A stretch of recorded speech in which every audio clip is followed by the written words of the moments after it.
Over the weekend, after it was announced officially that Joe Biden is the president-elect, Republicans had one simple, easy request for Democrats, liberals, leftists, and everybody not on the right.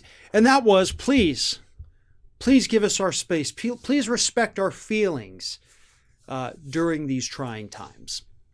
You had Megyn Kelly tweet out such things like, oh, let's be nice, you got to respect their feelings. You can't do this. You can't be jerks about it. Rick Santorum went on CNN and said we all need to, empathize a little bit with the president and with other Republicans dealing with these losses. Basically, Republicans were telling us, don't act like we acted for the last 4 years. And to that, I think everybody on the left, even some of the centrists, issued a big, not going to happen, folks.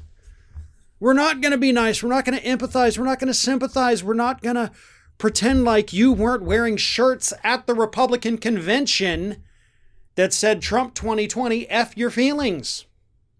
We're not going to pretend like you weren't selling mugs, Ben Shapiro, that say liberal tears on them.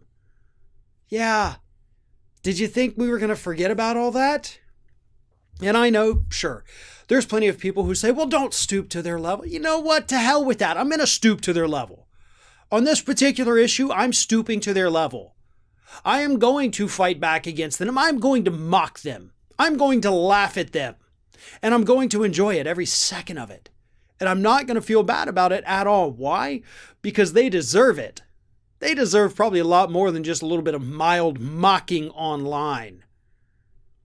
For the last 4 years, they have been lying to us.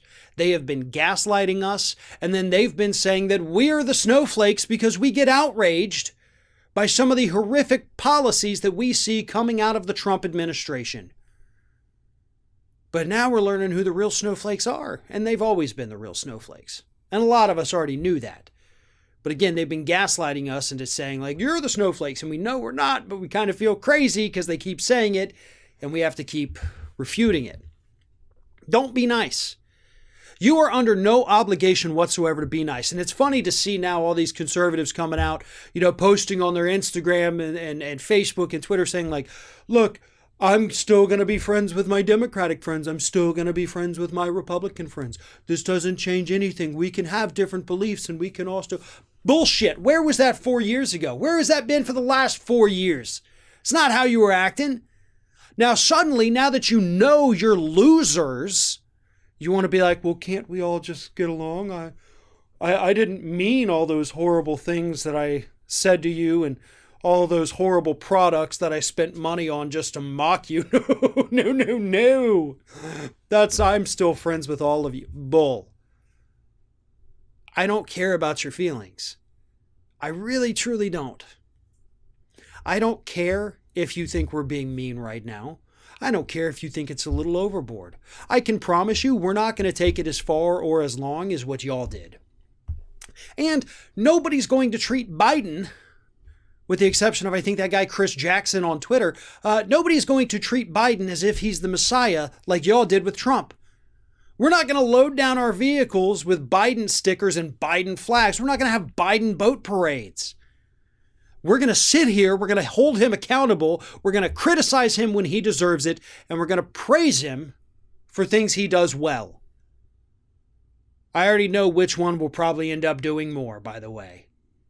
But for now, next month or two, probably until I get too distracted by Christmas lights, we're going to mock you. And you're going to have to sit there and take it, because 1 month of mocking is nothing compared to the 4 years of it that you tried to dish out to us.